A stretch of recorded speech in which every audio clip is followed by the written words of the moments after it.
friends. I'm Marty. And I'm Kate. Welcome to Getting Through Life, because we're all just trying to get through life. On today's episode, we're going to have a little fun. We're going to talk about I had to think about how many fingers I have. 6 shows from the 90s that you might have forgotten about. So we're both millennials, and I don't think we're elder millennials, though. I think we're like right in the middle. We're pretty old.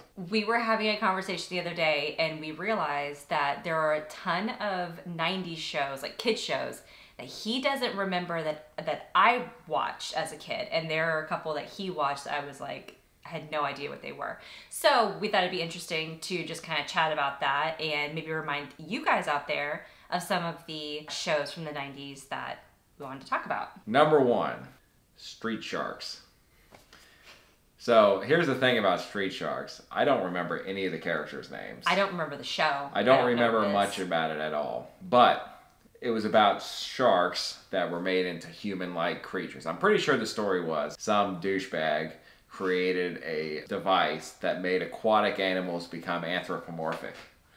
And these sharks just became pretty much superheroes. They grew legs, muscles, and they started beating people up. Awesome. But it's not really the show that was the big thing. We had action figures. I had 2 of the action figures of the Street Sharks. One was the Great White, who was like the main character. But the Hammerhead Shark was even cooler because if you pulled back on his fin, his eyes would shoot out like this.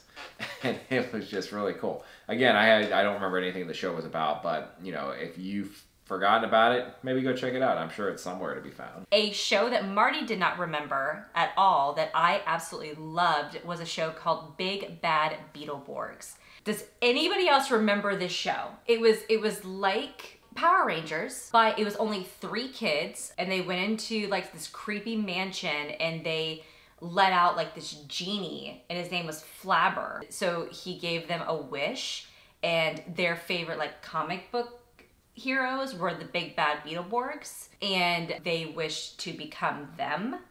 So then they had like all this armor, and I had all the toys. There was like a little communicator, all of that. I loved it. I think that's what got me too, was the toys. Nice. I think you're right. I think that was like the thing that got me too. But they became the Big Bad Beetleborgs, and then the comic book villains came out as well. So that was like the big thing. And so then it was like Mighty Morphin Power Rangers, where they had to beat up the bad guys. I think it was like 1 season. Sounds like it. I think it was like 1 or maybe 2 seasons. It was Cool. It was so good though. Number 3, Gullah Gullah Island. I remember this one. Everyone should remember this, but I think a lot of people have forgotten about it because it wasn't around for too long. But it had the catchiest theme song ever, and I would love to sing it, but I'm not going to sing it for you, sorry. But it was basically a loving family, you know, one of those perfect family scenarios where the dad never does anything wrong, the mom's perfect, the kids are perfect, they always do the right thing, but they get into shenanigans somehow anyway. But what made it interesting was this weird yellow creature named Binya Binya. Binya Binya. And he was a pollywog.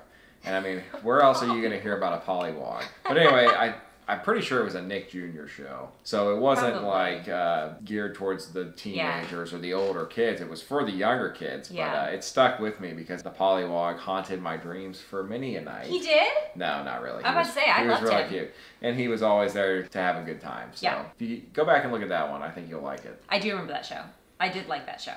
Yeah, that was like, it was like around the same time as like Franklin and yeah. Yeah. Okay, number 4 is a show that I think it was on PBS. It was called Zoom, and it was it was a bunch of early teenage kids, and they would do like skits and stuff like that too. But then they did like science experiments. It was such a cool show. You didn't watch this show? No, I never watched it. Is it kind of like all that, but not just stupid stuff? But it's not. But like all that was only skits, right? Right? And I don't think there was ever musical guests or anything like that. But it was on PBS. So it was like all about learning and education. And I grew up a lot where I didn't have cable. So Zoom was like the show that when I came home, when you guys were watching, you know, all your shows and everything, I was watching Zoom.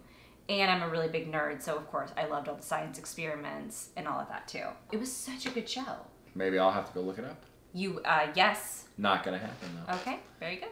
Sounds awesome. Number 5, and this is actually the number 1 show on this list. It's Wishbone. I do remember that. Okay, I do remember that one. So Wishbone, if you don't know, which is what we didn't talk about these beforehand, so I didn't know which ones he was going to talk about. You interrupted my description of Wishbone. You should be appalled with yourself. I am. Wishbone was a little dog. I don't know the kind of dog. What kind of dog was it? It was like a Jack Russell. Yeah, it was like a It's like a Jack Russell or something like that. Just like a my little dog Skip. But he got into the best adventures because he would go through great works of literature and he would live out the whatever the title was. Yeah. So the cool thing was it was also books, and so that's what I more knew of. But I also watched the show. But it had such classics as Beowulf. They had the Pup in the Iron Mask. Pup in the Iron Mask. It was awesome. So he would basically take on whatever persona of the main character of the book would be, and he would be retelling it to the audience. Anyway, it was just really cool to watch this little dog live all these historical adventures. Okay, and the last one, number 6, is mine. It was one of my favorite shows. I actually found out when I was doing a little bit of research that it was a Canadian show that somehow Nickelodeon got a hold of, and it was only, I think, one season. I think it was actually 2 seasons. Space Cases. Does anybody else remember this show? It was like a bunch of, I don't remember a lot of it, and I tried to find it because like I wanted to watch it, but it's like a bunch of kids that were on a spaceship. Did you watch this show? It wasn't like that they weren't supposed to be on the spaceship, but they got launched into space or something like that, and then like the parents and all got lost. But then like some of them had like, it was kind of like Star Trek for kids in a way. The spiral the kid ears. with the spiral ears and stuff, and I think he could hear really well or something. Yeah. It was like a Star Trek for kids in a way. And it was so good, and I remember I would sit there and I would wait for it to come on, and I loved that show. It was pretty good. I do remember watching a few of the episodes, but I kind of remember it being kind of dramatic. It was pretty good. It was just a little melodramatic at some points, but you know, that was the 90s. That was the 90s. But anyway, so those are like 6 shows. Let us know in the comments if you remember any of those, or if they were like some of your favorites, or if there are any other ones like Nickelodeon, PBS, Disney. Animorphs. That could have made the list, but it was just, I think most people knew Animorphs. Alan Strange.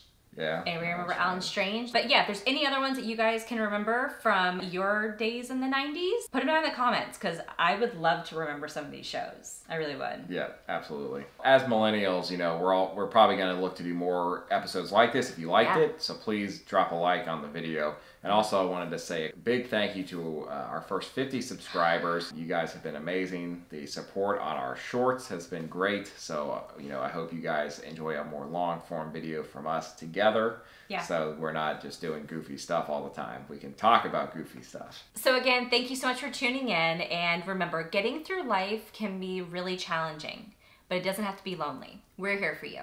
Until next time, peace. Getting through life is tough. I got it. All right. Thank you. Obviously you didn't. I will get my stuff and sleep on the couch. Yes, you will. He won't. For the bloopers.